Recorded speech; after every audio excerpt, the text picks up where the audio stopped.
Joining me now is a Pacific Palisades resident who spotted some 20 homes burning as he rushed to escape. Darren, thank you so much for being with us. We really appreciate it. I know you were working at home when this started. Take us back to how you knew something was wrong. What happened as you were trying to get out? Hi, Chris. Thank you for having me. We saw smoke from our house, and you can see in the video on the screen sometime after about 10:30 in the morning. And it looked close, but not that close at first. We quickly gathered up whatever possessions we could quickly get, and then it exploded.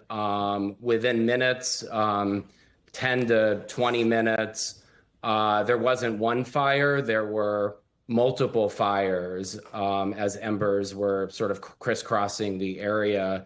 And the ferocity of the fire led us to think that we needed to get out of our house and get out of our house very quickly. Our kids were also at school about 1.5 miles from our house, so we're obviously concerned for their safety as well. So many of us have played what we thought was a game, Darren. You know, you're asked if you were in a fire, what would you save? And obviously, life, first of all. You said your kids were in school. But for you, that question became real. So I wonder what went through your mind when you had to make some split-second decisions like, do I get out of here? Do I have time to grab stuff? What should I grab? I mean, if you're talking about things blowing up in 10 to 20 minutes, you got to get out of there.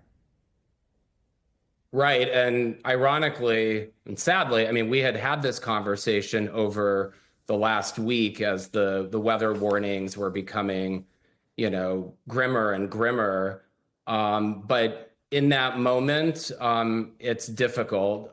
It was difficult. We saved, a few family heirlooms. We saved, a couple art pieces, some clothes, the kids' favorite stuffed animals, laptop and iPads, filled the car very quickly and headed out and realized how much we left behind, but also have the realization that our possessions and our house are one thing, our lives, our pets' lives, our kids' lives are what were paramount. And we didn't want to take any chances. We were not those people standing behind, with fire hoses, although respect what those people were doing as well. We wanted to get out. We heard the press conference this morning, and you may have listened to it as well. They talked about closing schools in part because of very poor air quality overnight. It was so bad they didn't feel kids should be going to school. And are you all together now? Where are you? We are together. We're staying with family in Ventura, which is about 60 miles up the coast from LA. So we are far removed. We don't believe our kids' schools exist anymore. And, the devastation in the Palisades is, at least from, I guess anecdotally from what I've seen, is fairly complete, widespread. The high school peers, maybe even the elementary schools are no longer there. The commercial district in the Palisades doesn't appear to be there.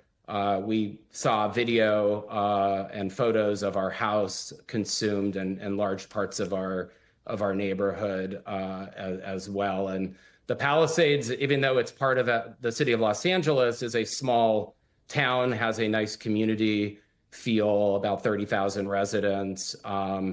And the destruction here, it hits hard and it feels severe in a way that, is almost unfathomable.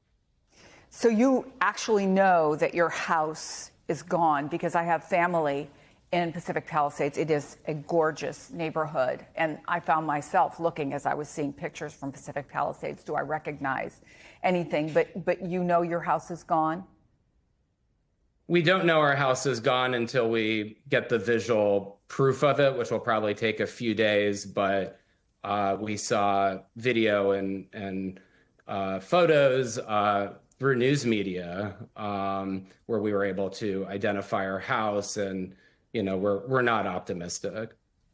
How's everybody doing? I know that sounds like a trite question. I don't know how old your kids are, but what an incredibly traumatic experience. My kids are 11 and 9, and they were frightened.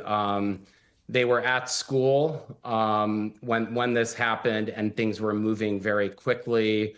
They fled their classrooms. There was smoke in their classrooms. They could see flames.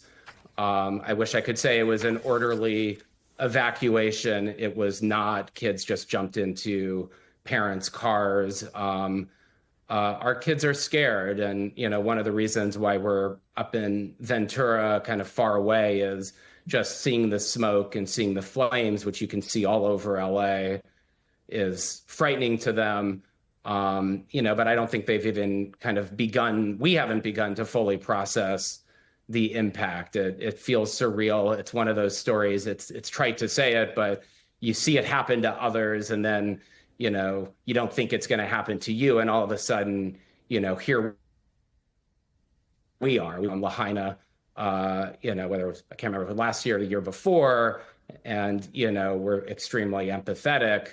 But here we are, and we feel like we've now gone through what the residents of Maui went through, recently, and residents of other natural disasters. And unfortunately, these types of situations, seem to be, expanding and getting worse throughout the country, which, should be an impetus to really evaluate and think about how we approach these types of disasters and address climate change and address the risks that, we all face. There is no doubt there are critical questions out there that need to be talked about. But in the meantime, all I can say is I'm awfully glad, Darren, that you and your family are safe. Obviously, that is the most important thing. And we wish you luck and what I know will be a long road forward. Darren Hurwitz, thank you for taking the time to talk to us. We really appreciate it.